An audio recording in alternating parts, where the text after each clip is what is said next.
Well, welcome everybody. This is, I think, the first session in our kind of rebooted case clinic series, at least the first one I've been to. Um, and I'm delighted to have Jodie Soracco presenting our case, such as it is. It's just going to be a discussion about some of this amazing work that Jodie's been doing over the years. Jodie's a long-time ProSocial user, and one of the things I really like about Jodie is I always feel happier after I've spoken to her, which I think is a pretty pro-social kind of way to be. And Jodie's been leading a really interesting team in the VTSS, which I'm just trying to remember. Virginia, you'll have to tell me. Okay, Virginia Tiered Systems of Supports Research and Implementation Center. Yeah. Well, I'll let you do the intro in terms of what it does. But what I do know is that you really have taken pro-social to heart and kind of really applying it in so many contexts, not only just in what you're doing and how you're teaching and the example you're setting for other school districts and so forth, but also in your own management, which is great. That's what we try to do. We try to be pro-social. So I'm going to hand over to you, Jodie. And I don't think we've got a kind of definite format for this. I think we're just casual.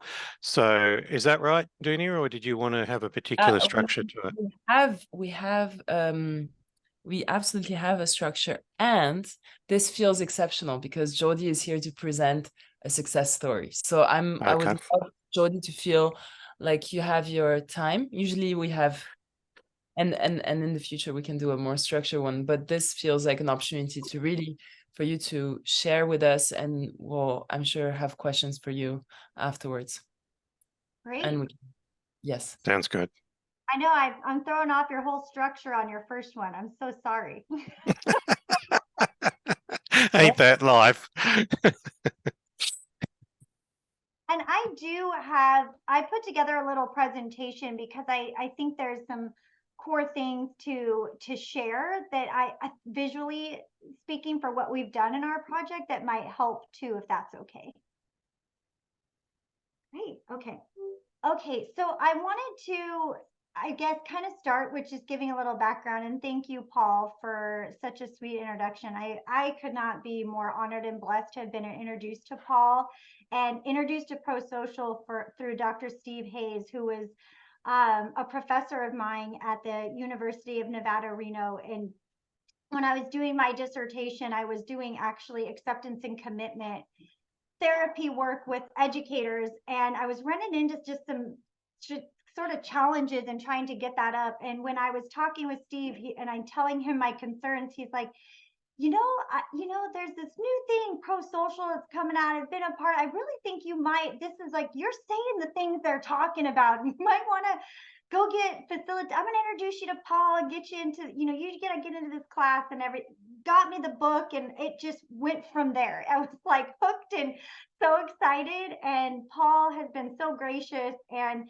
had supported work in my dissertation. So I had swapped when Paul said I live it, I really feel like I do. I did my dissertation using ProSocial in schools as the intervention. And it was so much fun and exciting. Whole nother story, but that sort of started my passion and road to this work. And I started to use it in the center I worked at before in Nevada. So I used it in our planning. And then I also started using ProSocial at our Department of Education. So it was the Nevada Department of Education where they started implementing and using the core design principles to develop their collaboration techniques within the department. So I have had multiple different ways of and exposure of using ProSocial. So it sort of came natural to me when I moved to Virginia. I've been in Virginia and the United States for 3 years now. And I got hired as the director's project that Paul spoke about, and I'll give a little bit of background here, but I just wanted this sort of case study, if you will, is ongoing. I say there we have 2 data points I'm going to share with you that we're still progress monitoring, and we're continuing to work on this as a fluid process in our work.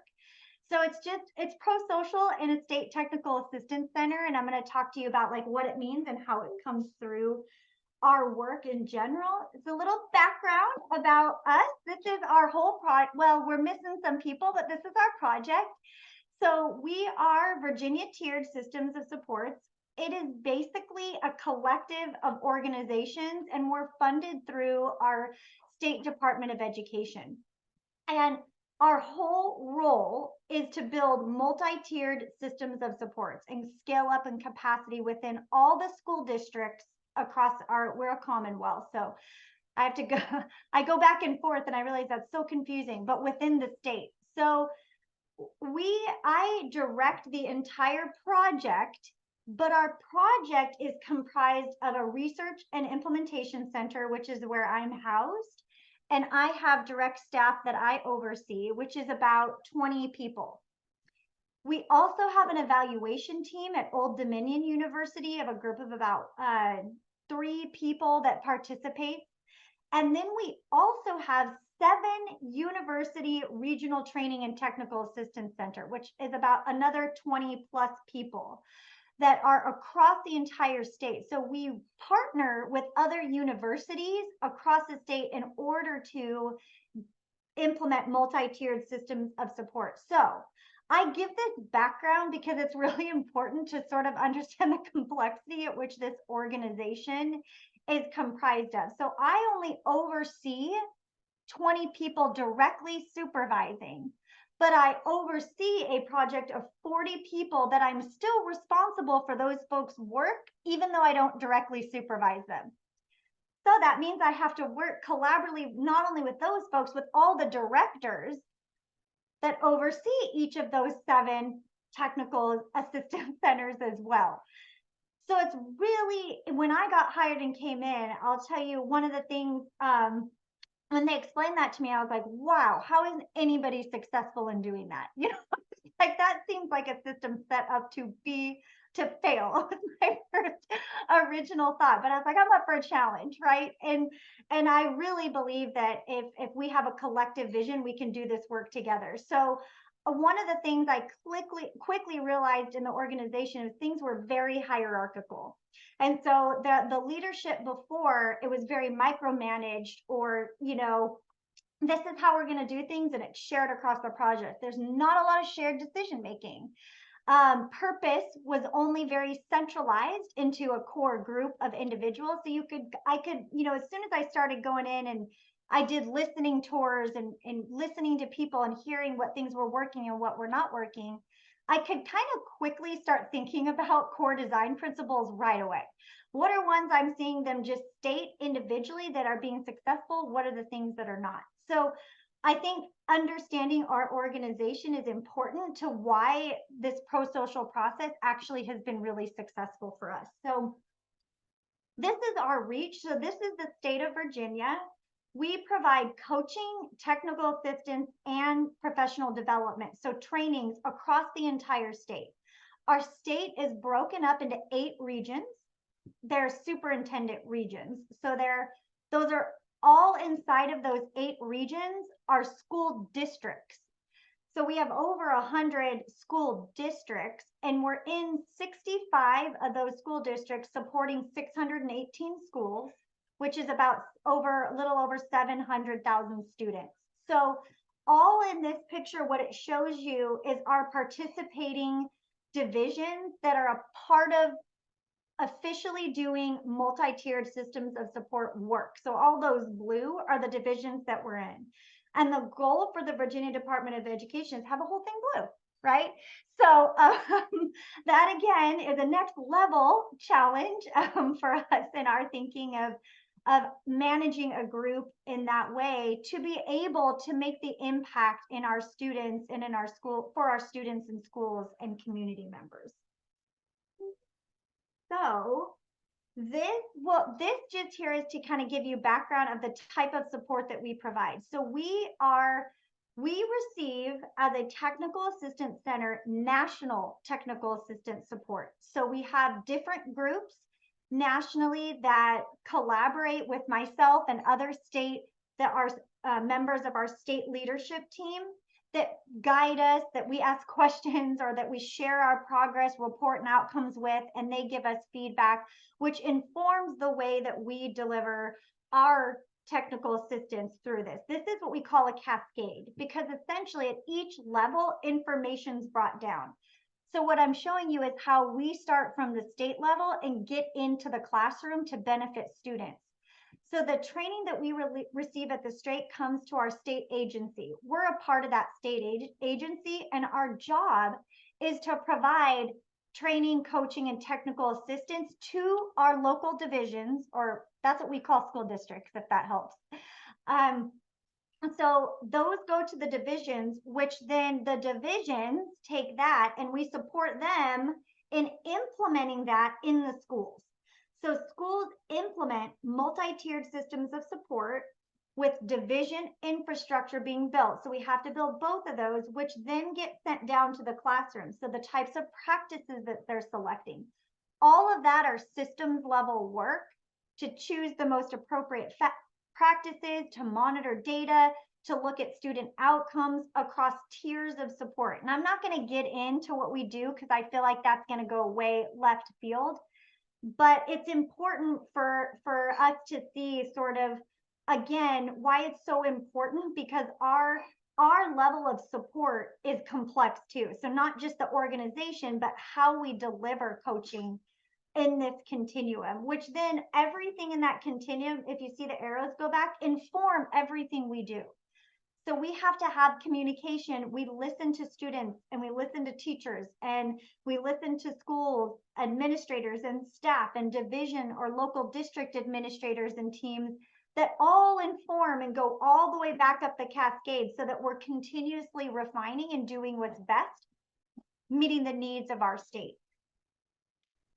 This here are our 3 goals. So if I were to take that and sum it up into 3 things that we have to do in our project. So all those people, 40 plus people that work in the technical assistance center, they are coaches. So their job is to improve division level systems and build the division capacity to therefore improve pre-K to 12 classroom school systems and practices. And if we're doing those 2 things, we get our ultimate result of improving student outcomes.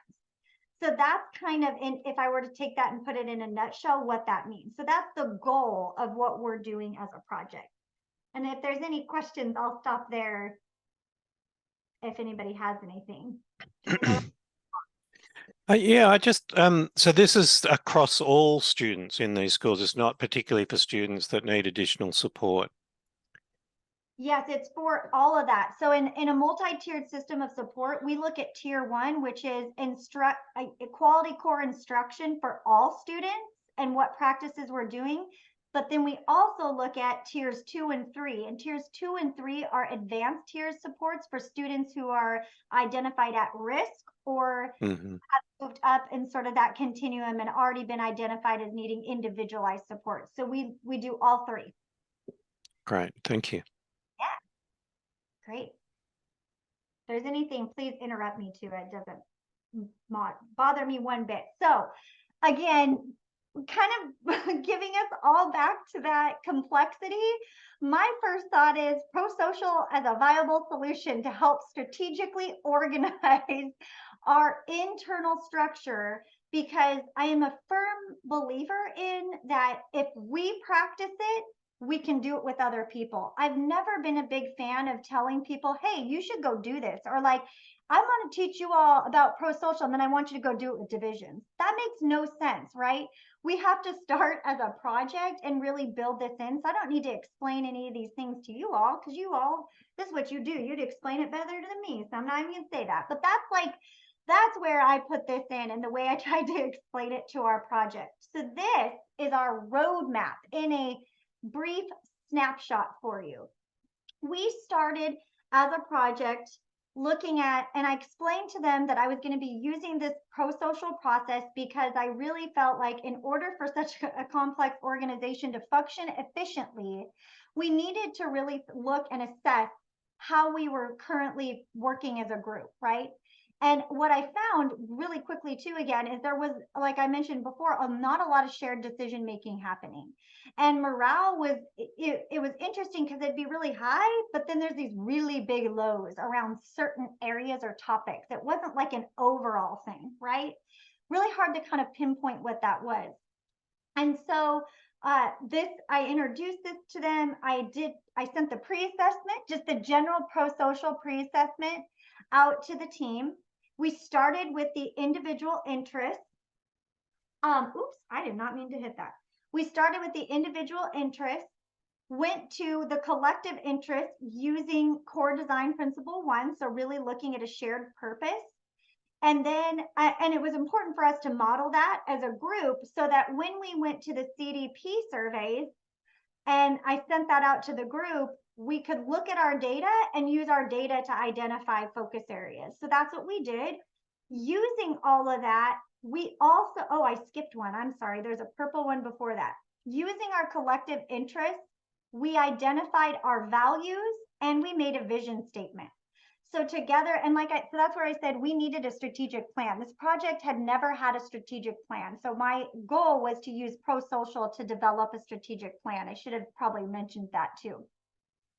So then we did the CDP survey, and then we did individual and collective interests for the CDPs that they chose and wanted to focus on. We did goal development, and then we implemented our changes, and we've done progress monitoring. So this is really the standard ProSocial process, right? If you looked at this in a nutshell and you'd like take that out like, oh yeah, that's just very simple, follow that. I will say it wasn't as simple to implement it. As many probably know, as they're facilitating that, but that's the journey I'm going to take you on, because I think the way it was done was so powerful and exciting to hear with 40 plus people trying to do this virtually because we're located all over Virginia. So I'm going to share kind of what we did in that process. So our individual and collective interests, we started with the noticing tool. So I explained the noticing tool. I really did walk them through the dimensions of experience. We did it as individuals first as we walked through each of these. And then we did it as a collective, and we actually used the Miro board. And I was so fortunate to get introduced to the Miro board with Paul when I did a second session of the ProSocial facilitators training. And I know there had been at the time some mixed feedback with it, but my staff struggled with the Miro board at first. But once we had a system and worked it out, it was great. And it worked so well for us. And so you can see on here that we were able to go through each of these. And this wasn't one time. We spent several meetings going through this to really refine it, to really talk about and share our experiences, especially on the left side of the noticing tool, because I feel like it's really important for people to get used to being able to talk about things and notice when I or other people in the group are engaging in any of these types of behaviors. So we did the values up at the top, and we did a voting system. So I used Miro board for all of that. We ended up with the 4 that have, it's kind of hard to see on there, but they have green little stars. So I have kept everything because I've always wanted them to see the progress. I've never made it smaller off of this, except for in our strategic plan. So those are the values we went with. So then we said, if we're living in line with our values, what are the things that we would be doing or what would matter most to our project? And what they just exploded with ideas. If you can see all those little stickies in there, wow, it's a lot. So we spent a lot of time pulling things together and trying to summarize them into topics and themes that made sense. And then after we did that, we did the step 5 as well, did the exact same thing where we looked at what strategies would we hold even in the presence of the things on the left-hand side of the noticing tool that would help us to move toward our actual actions that we wanted to make. So those are always things anybody can go back to at any time for reference and review of the types of strategies that we've put in place there. So then we voted on the things we felt like we wanted to prioritize. So again, you'll see those green stars. So we have 4 action steps that we wanted to take for CDP1. So I want to be clear, they didn't know they were doing CDP1 at the time. I just talked to them about, this is our collective interest versus individual interests and so forth. And so when we got to this point, then I talked about this is like our vision, our shared purpose, like, right? Why we're coming together, but we need to also take our shared purpose in another direction by creating a vision statement so that we can be really clear about who we are and what we do. And so we took our values, what was mattered most, which were trust, sustainability, skillfulness, and equity within the project. And so those things were then I used these 4 steps to creating a vision statement. So we defined our output, we defined the unique twist on, what makes our organization so special. We applied quantification in there so that there was some, I guess, made it a little more clear for people is the way I kind of try to explain that. And then we added the human or real world aspect to it. So doing that, we broke off into, breakout rooms and I kept telling people, keep your values that are the values that we identified at the forefront, and also being mindful of how our individual and collective interests are either helping us to move toward or away when we're trying to have these conversations. So we're trying to embed this process and recognizing that in everything that we do. And so they each came up with vision statements. Every group wrote their own, offered some ideas and suggestions, and they sent it to our project management team, which came out, we developed several iterations of what they had and sent that out to a vote to the project. And so the vote came up with our collective vision, which is here. VTSS builds sustainable multi-tiered systems of support through collaboration with divisions, schools, families, communities, and students that result in equitable and improved academic, behavioral, and social emotional outcomes for all. So yeah, I know it's so exciting and it feels so good. And when everybody had that, they had a vision statement for a really long time, but it was never at the forefront, right? And so part of what this is making sure that everybody felt like they had a voice, and it's that collective impact process, right? How is everybody being added into it to make a difference and their voices being heard? So after we did that, we went into the core design principle survey. So I had went through and talked about the core design principles. I shared the handouts.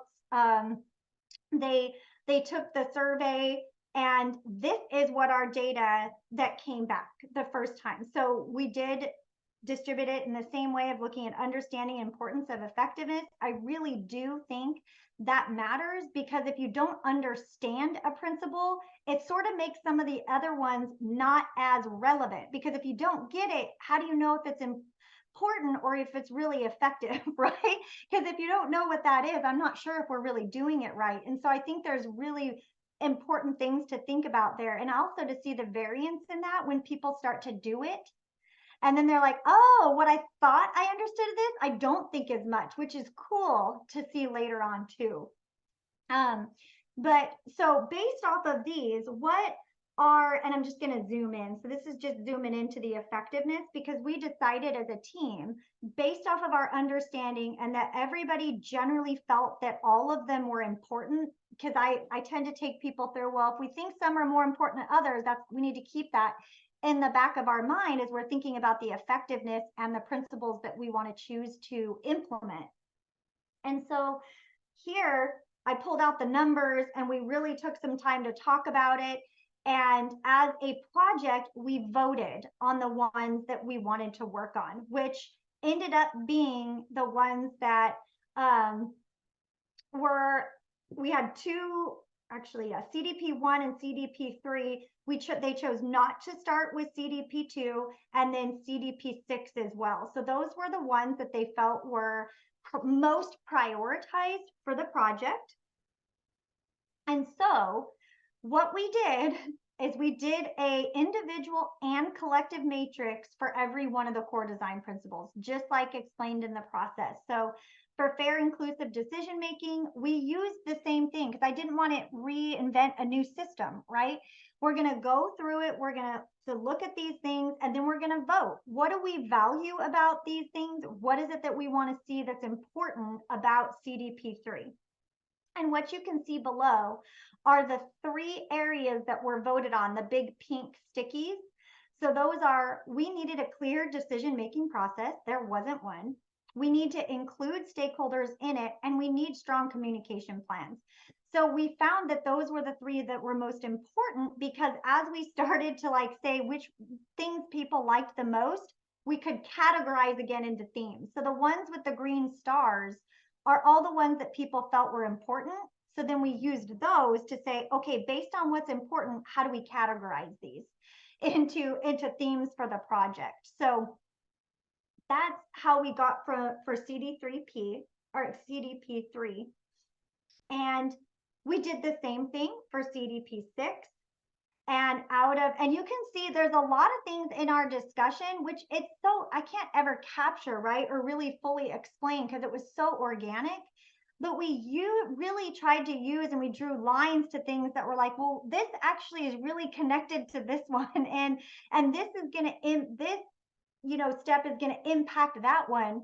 And so we did the same thing again, and I tried to use colors for this one just to help organize, because again, they had so many ideas on it. I was trying to capture everything that they were saying. But at the end, what they ended up saying was most important was creating a culture, having a process for fast and fair conflict resolution, because one did not exist, and then having open communication as a team.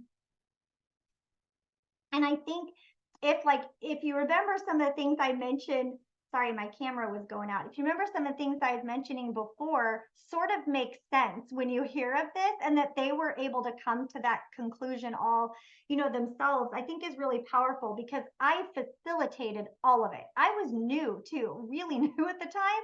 I didn't have any of the background that could have swayed or biased any of my opinions.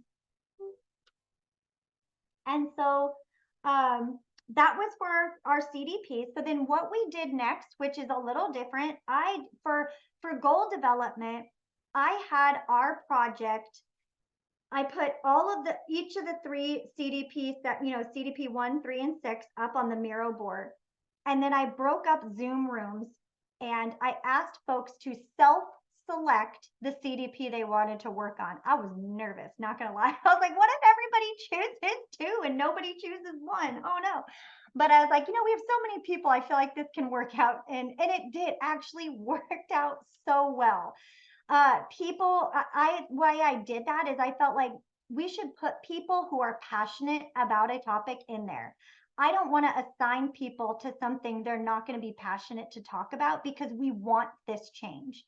The other thing I told people is that nothing is ever done only solely in those small groups. They need to be shared back to the project, and I'll talk about that in just a second.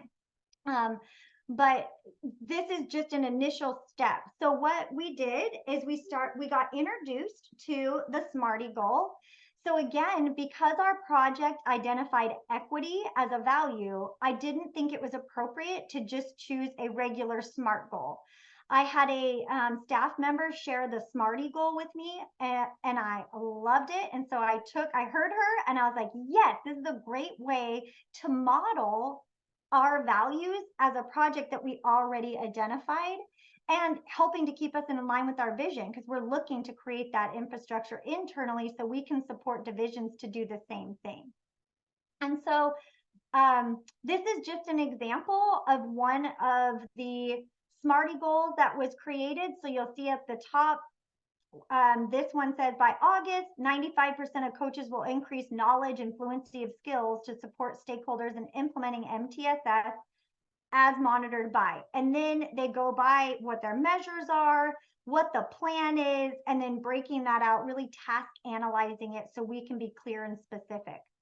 What we did after each team did a draft is we met in person, we had a retreat, and I had every team put these up on posters around the room, and we did a carousel walk and we did feedback. So we'd have one person from each group stay at each Smarty goal, and then everybody got to walk around, ask questions, and give feedback. So they had a poster where they were taking notes and saying, hey, did you consider this? Or no, you didn't put this in here, you might want to, or this principal is working on that, right? So they're giving each other feedback. So then after we did that, all the teams came back and rewrote their goals and updated their Smarty goals to reflect all of the feedback that was given. So again, that's another example of making sure everybody's voice and input is a part of the process, and modeling how it's like shared decision making. And that's a piece of that in there. This ends up being our strategic plan. So after all of the, when the groups got together, some of them were able to say, oh, you might have saw, for example, that in CDP3, there were 3 tasks they decided to work on. Well, the group said, you know what, these don't need to be individual goals. We can have a single goal to accomplish that same thing. But that took a while and some prompting and facilitating for me, bouncing around into groups to make sure, again, we need to do things smarter. A lot of these things are related. So they were able to do that. So the shared purpose group, that how this got broken up is we have our vision at the top. So that's that vision statement that I gave you. We have our values as our core belief that we all share and embrace. And here we have the next row are our focus areas. So these are the things we choose to emphasize. And I like the keyword choose. We choose to emphasize as we work toward our vision. So that's how I'm bringing in the core design principles back to, that's going to help. If we have this structure internally, we're going to be more efficient and create processes and procedures to help us be effective as a group in order to help the divisions that we work with. So then the next thing that you'll see are our measure. So these right here are the actual goals. I just summarized them for each one. And then below are each of the measures that those teams are using to progress monitor. I should say that, so we've done this. We had a progress monitoring session and we've started implementing these action plans. And what happens at every one, we meet once a month and we have a dedicated 2 hours to work on our structure and goal in our project teams towards these. And every month, every team has to provide an update on what the status of the implementation plan is, what resources or supports they need. So if they have any requests, what do you need from project leadership? What do you need surveys? If they have a survey, then we make sure that gets on the next agenda and goes out to the staff in order to take so that they can use their data in their next meeting. So we always have that, as well as what are their next steps or updates on their progress. And teams have been doing really well. We've had data already shared. We've had some using and incorporating data they've sent through surveys to help inform their action plan. And some of those things are starting to get underway, which is kind of an exciting process too. So the progress monitoring that we did, this is exciting stuff that I think people really like to see. You maybe don't like as much the other story, but but this, if you were to look at the understanding, and this is what I was saying about from our pre to post assessments. Those are our VCU colors, if you're wondering. I'm doing a little pride for our university. But these are our pre-assessments in that kind of goldenrod, and then the progress monitoring is in that dark blue, kind of darker navyish blue. And what you can see is that in some places, the understanding went down. And in some places, it went up. And, you know, we've talked about how that's logical and sort of makes sense if you think about it, especially if you start working on one and then you start to see like and understand ones you didn't think you knew as well about, because you can't do these in isolation. And that's what I've tried to explain to folks too is that things will have a trickle effect, right? Because they're interconnected. Every one of these core design principles are not like, oh, we only have CDP 6. They all impact one another and are fluid in that way. So it was kind of fun to see how in some cases they'd score themselves higher and in others they wouldn't, or and then how that changed over time. But again, all the scores were still really above. It didn't cause any raised concern or anything like that for the project. The importance is interesting. I think it's really cool that you see how important CDP1 increased and how folks have seen more value in having purpose. I have heard qualitatively when I'm talking to people, people are using the word purpose more. If they're in meetings, we're talking about, well, what's our purpose here? What's our shared understanding? And I'm like, yeah, like those are the little like personal wins. I'm like, see, we're using the language. This is so exciting. And just to tell you how we've embedded it even deeper, we've restructured and we have work groups and teams across our whole project. So we have like 8 or 9 different work groups that work on hot topic areas in the field. And each one of those groups was required to do CDP1. So they had to go through, identify their individual and collective interests, and then identify, and they had to create a purpose statement that aligned with our visions, but also made sure every person that was a part of that team was a part of it. So that was a really cool thing to see. The other thing that was really cool is in our project leadership team, there was this top-down initiative that came out that we had to put out, you know, to the project. And so many people got so upset because they said, this does not feel pro-social. It does not feel the way that we did our collective decision-making with, remember the Miro board? Like, and that's how they talked about it, which is, it makes sense because it's still an emerging thing, right? In their repertoires, they're not as fluent with it. But to me, those are these little, I take small nuggets of success, right? Those aren't the data points that I'm, you know, going to necessarily hinder all my decision making on, but I take those and I put those in my back pocket for, hey, what are the little small things that I'm observing when I'm watching all the staff or in these meetings that I'm hearing that are like, this is a parent of the work that we're, or, you know, a part of the work that we're doing. So I think that's really exciting. And then, so what I'll show you in our effectiveness. So if you remember, CDP 1, 3, and 6 were the ones that we worked on. So we had a 7, and this, I want to be clear.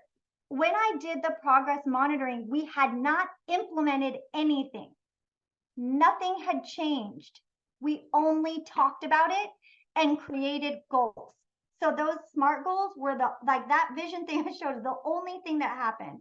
And it was important to me to do a progress monitoring before we started implementing anything to see what happened. Some people might be like, well, no, duh, you'll see change just because you talked about it.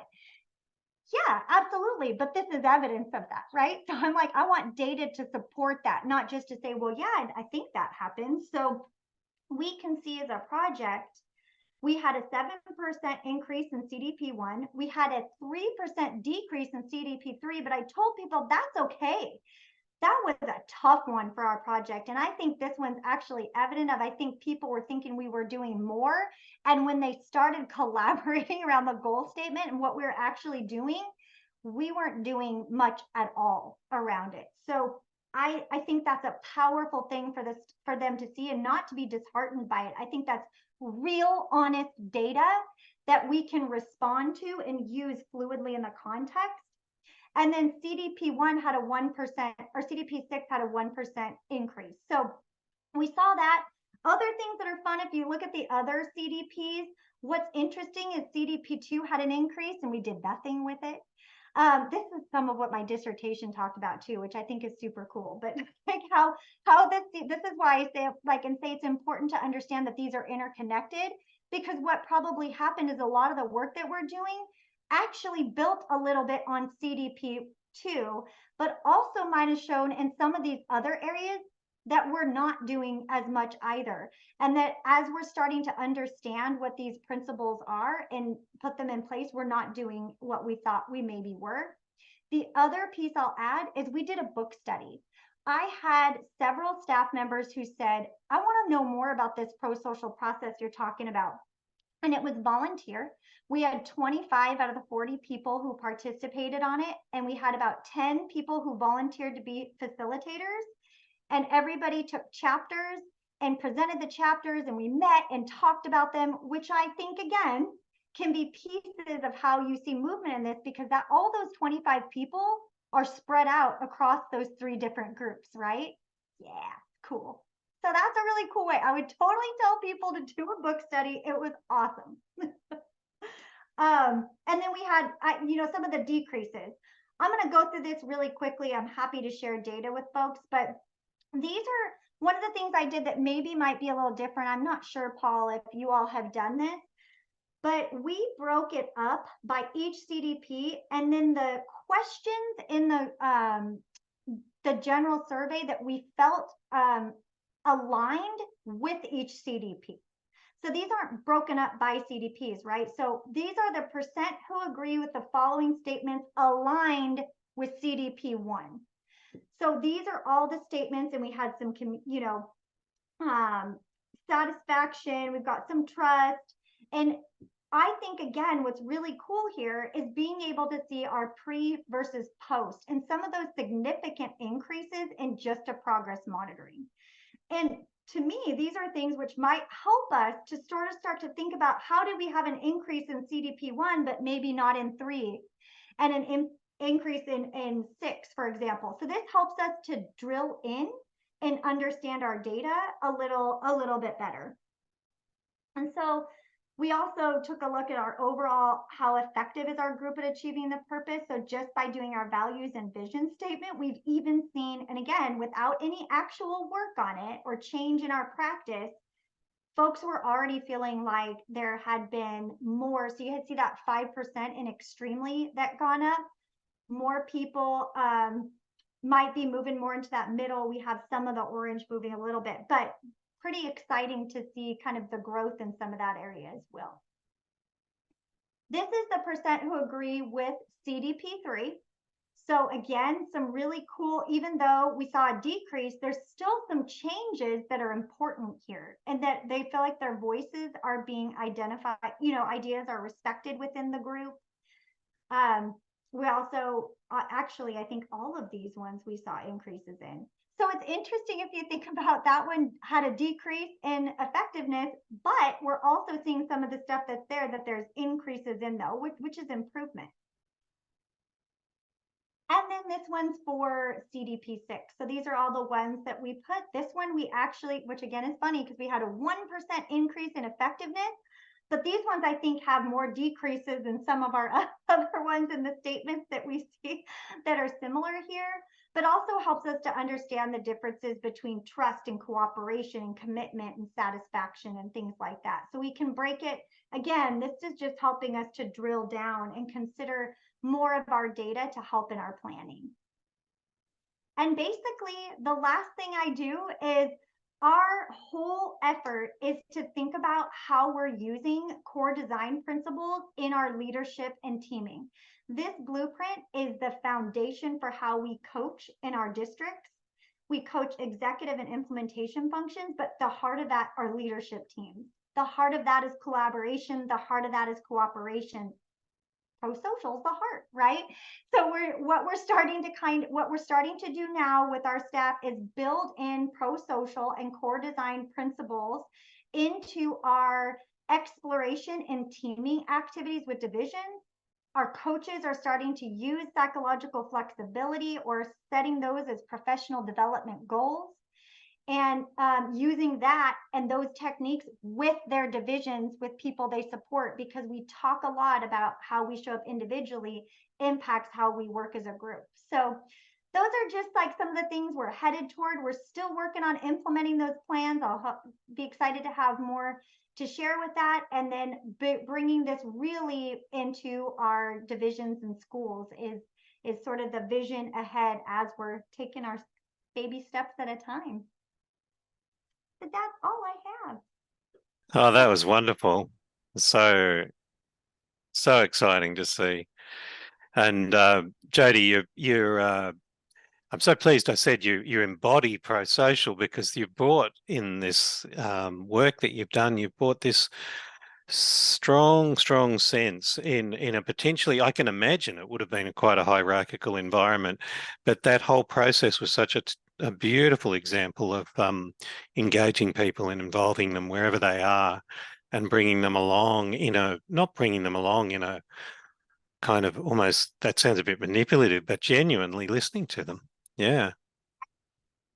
Yeah, and I'll tell you that one of the best compliments I ever, because so I got asked to then now do ProSocial with so I'm in a center that's within a center, which is always confusing for people, but that I'm in it's a University Center for Excellence in Developmental Disabilities, and there's several across the United States, but I've been on the leadership team, and they asked if I would do ProSocial with the leadership team, which is the whole organization that we're comprised of. And I had started doing some of the work, and my supervisor who's on it, she said, I just have to tell you, I'm not joking. You embody this. She's like, you like live it. I don't even know how you do this. I'm like, because it's like, I can't, it speaks to me. It makes so much sense. So to hear you say that again, it's like the biggest compliment I could ever in the world receive. So thank you so much. Thank you. Oh, I'd love to I'd throw it open to questions. I have a question, but I'm wondering if anyone else does, first of all. Oh, that was just great, Jodie. You did such a wonderful job of providing, a lot of specifics and sort of structure and a nice balance with didactics, but also, I think, creating a culture of learning and inclusion.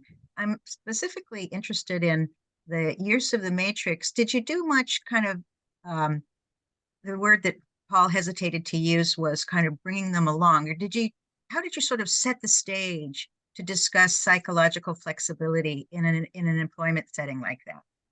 Yeah, so I used oh, I don't know if you guys can hear that. Ooh, Yeah. like, oh, I used metaphors. I did a lot of the pen activity, like when if you're looking between the two dimensions. So I really spent time doing that in the beginning for the individual side, and then and I always try to actually bring it up when I can. I try to use mindfulness before we do some intensive, fierce conversations so that we're prepping. And it's really funny because people will put in the chat, we know what you're doing here. I'm like, yeah, no. Right? But I specifically will pull out books, like the big book of ACT metaphors. I think I have so many on my shelf because I'm constantly trying to pull out and think about where those can come in to help build psychological flexibility. There's sort of, I don't know how you all feel about, there's been, in the conversations I've had with people, there's been this, like, I don't want to say controversy, but can't think of the right word. But like, how deep do you go down that? Where I've heard some people say, oh, no, you don't need to. And I've heard some people say, oh, no, you should dive really deep. So I think for me, I've kind of taken this slow approach because I didn't want people to feel like it was clinical. And so how I've sort of, it's kind of worked out this way, which is super cool. And like putting nuggets in of really kind of like those activities, if you will. So around diffusion, around like present moment awareness, like those types of things, so that we're really helping to bring that in. And again, I have a few people who have emphasized this as a professional development because they were so stoked about it in their own individual plans, which helps bring that along, if you will. But now that we've finished the strategic plan, this was my thought. You all can give me feedback. So maybe there is some support y'all can give here. It'd be awesome. My thought is, now that we have these action plans and we're implementing them, more than ever, now is the time for psychological flexibility. We were using that before because we had to have hard conversations in our small groups and remind each other of that. But there's going to be change coming, right? And so what I've done is I've actually asked a group of people from the book study to see if they'd want to come to an ACT boot camp. And we're going to take a small group of us to go to the ACT boot camp, do it for ourselves, and come back and think about, because I do on the side I do workshops for educators on acceptance and commitment training. And so I was thinking, I would say, oh, I've taken a group to the ACT boot camp. And our goal was I was thinking is I would like them to come back and help me. So it's not just me, but can I get a group of folks? So again, sharing that passion that others are starting to have for this work and using it to build and work on psychological flexibility. So to me, it's not really going deep. It's finding that balance as we're doing it, but I'd love feedback or thoughts or if others are doing it differently. I'm not sure I have anything to add to what you're doing. It sounds very sensible to me, the approach you're taking, to be honest. Empowering those with the energy to be up there, to have a boost to their skills and then go back. Sounds wise. I was wondering if I could ask about the hierarchy, because I'm always intrigued about bringing ProSocial to hierarchical situations. Do you have any, put you on the spot, do you have any sort of words of wisdom for folks that are working in hierarchies and they're wanting to create more inclusive decision making? What would you say was key to that being successful in this case? Because it looks like it really was. I think it's interesting because I think it's so systemic, like this hierarchical nature in our organization, that even when we're talking about fast and fair conflict resolution or even shared decision making, because they struggled with not having direction. They wanted me to tell them what I wanted without directly saying that.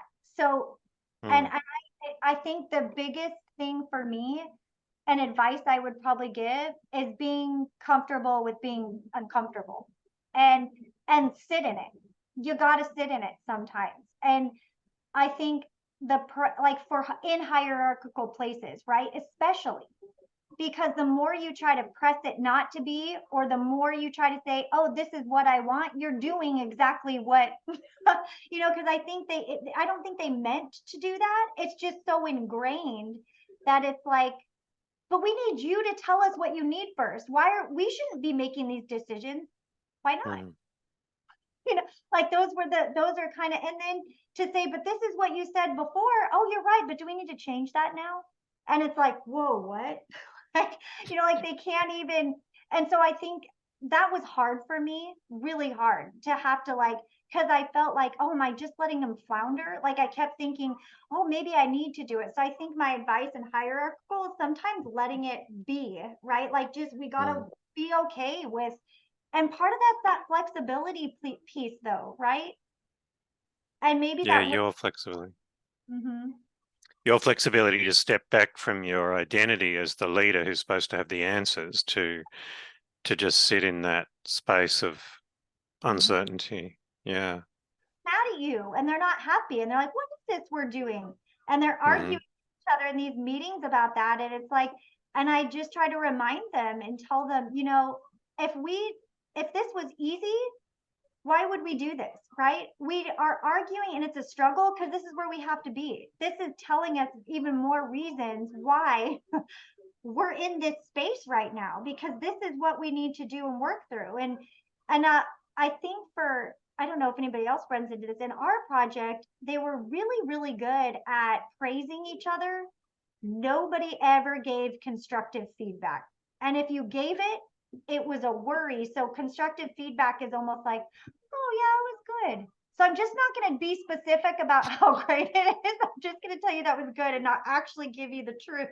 Like, hey, we probably need to work on that, So I think that for me and this hierarchical thing is hard too, because they expect me to do that, but I don't do it like that. And then I expect them, because we talk about all the time CDP5. I'm like, you guys, we need to talk about what unhelpful behavior is too. And if it's no, we need to notice when we're engaging in unhelpful behavior that undermines the collective. It might be good for you, but it doesn't support the collective good. So we've been talking a lot about that kind of stuff, but it's really hard. Yeah, it strikes me that we are asking a lot of people, aren't we, to move out of patterns of avoidance and to take more responsibility. It's a big ask. It's huge. Yeah. Mm-hmm. If you don't mind, just a quick technical question, Jodie. I thought I read in one of your slides that the decision making that was decided on, it looked like 90% agreement or something like that. What is your decision making process? So it's essentially voting at 90%? No, so actually they created part of their task, their SMART goal. One of their first tasks is looking up different models for shared decision making. So they've actually been in the process right now of researching and looking at different organizations. And then what they're going to do is propose a model process to the project. We're going to practice it and see if it works. And then that we'll know if we've made that goal, if 90% agree it is a usable, efficient process. Great question. Yeah. Heather. Thanks. Thanks, Jodie. I am a pediatrician in Canada, and I am a clinician, but also a co-lead of a physician wellness steering committee, small group inside a tri-hospital system. And I'm new to ProSocial, and I'm loving it. I have a partner that did the course with me, and so two of us are kind of embarking on a bit of I guess a little bit of a fun, playful way of trying to embed this or trying to understand it. And I also have a satellite clinic at a school clinic, which has an MOU with the public school system. So this is really amazing to hear. I have a question that's been dogging me in the last 2 weeks as I'm starting to have some conversations with people that have been interested. Some people have known that I'm on this path. Other people have no idea, but just asking me as a wellness head to start doing these things. And some of the things that have come up in the ProSocial health circle and Dr. Humanfor's research, it's just been so enlightening to me. And what I am wondering from your perspective is the success of ProSocial that you've had related to your ACT training and or ability to do that. And do you think people like me, so not an ACT trained, not psychology, psychiatry, but interested and able, do you think it's worth building the skill of ProSocial as an ACT certified person? Or does it go the other way? I think that's an interesting question. And I will say I'm not certified. I'm not a certified ACT clinician or provider, right? And what I should say too is I do acceptance and commitment training. I don't do acceptance and commitment therapy, which are different. And that's why, to me, using it with my staff, it's not in a clinical way, because those were questions they even had, is I didn't want it to seem clinical. So the idea is, how do we do it in a training? So like that workshop I mentioned, I do have experience doing ACT training and how you incorporate that into your work, which might, of course, be a little helpful because I've done that. And I think because I've worked with Steve for so long, and Steve used to tell me, because I've been to so many boot camps, he's like, how many of these do you need to keep coming to? He's like, I think you got this. You know, it's like, but you're always learning something new, like from people that are there, different strategies. I'm like, I can't miss it. But I think I don't know that you need to be certified. Do I think that you could go to some trainings and go listen and hear people speak? And I think actually you become better the more you use it. I will tell you, I think I'm a diehard acceptance and commitment person as well, because it changed my life professionally and personally. I was mad the first time I went. I hated every minute of it. I hated it. I yelled at my boss about it. I was like, I can't believe you made me do this. And then I left and I was like, there's something about that was really, I don't know, you know. And then all of a sudden it was like, I'm this person like, oh my gosh. And it literally has impacted me. So I think like that if you do it, you start to live it, right? So I think because I'm always trying to practice it, I'm never going to be an expert at it, but I'm always going to try. And the more that I try, the more that I talk with people about it and share it, and we're vulnerable. And I think the more I'm vulnerable, the more they are back. But you have to have psychological flexibility to be that vulnerable, right? Because it's scary. I still shake when I do workshops and get sick to my stomach because I'm sharing stuff with these people I've never met, or even my own staff that I would never normally tell them that in-depth stuff about myself. But I don't know if that's answering your question directly. I think do I think they're related? Yeah. Do I think you need to be certified? I don't know. And maybe ACT people would really not want me to say that, but I am not a clinician, so I wouldn't go out and get ACT certified. Thank But you. I do think ACT trainings help. So if you go to a boot camp, they're great. I love them. Thank you. You're welcome. I Thanks, think they Jodie. inform each other. Jodie, the story you told had this beautiful kind of clean progress to it, and it went in a particular direction. I wondered if you could maybe talk a little bit about. I was thinking about who might be listening to this, and I want people to know that these things are always messy in some way or other. And I wondered if you could just talk a little bit about how you had to adjust and adapt as you went along. Were there any sort of points where you thought, oh my God, we're really going to need to shift here? Yeah, I think the Miro board was one of them. So like think out your technology. Really, I think because we had so many people, that was hard. And people didn't understand the Miro board, even though I sent out like directions and we had guidance, or then we tried. I think once we had the flow, or you just have to have a real good structure. If you're doing things virtually or in person, it matters. I think before that I had been so used to doing everything in person that doing it virtually was also like, oh, I don't even know if this is going to be effective anymore, like, because it was just hard to manage with breakout rooms and making sure and giving activities and coming back and doing those kinds of things. The amount of time it took us a year to get through what I showed you to the progress monitoring. Might have been just even over a year. It was like a whole year, which, if you think about in strategic planning, like most people say that's actually probably about if you're really doing strategic planning well, it usually isn't done like overnight, right? But I do think that long process adds some barriers to itself, that you lose some aspects of things you said a year before. I think some of the psychological flexibility starts to waver because you get in your routine, like where we've been working on these plans for so long. So for me, I probably would have wanted to keep embedding it a little bit more. I think those are some things that like were hard, or losing momentum because it took so long was hard. Just been so inspirational, and I think this is going to be a really, really useful talk to share with people as they start their ProSocial journey. So I really, really appreciate the gift you've given to the ProSocial community. Thank you. Appreciate the opportunity to come and share with you all. And I would love to, if you have thoughts and you're processing later about things that have worked, please send them my way. The more we work together, the better we are. So I love any thoughts or recommendations on how I can improve and do better too. Thanks, everyone. Bye for now. We'll see you next time.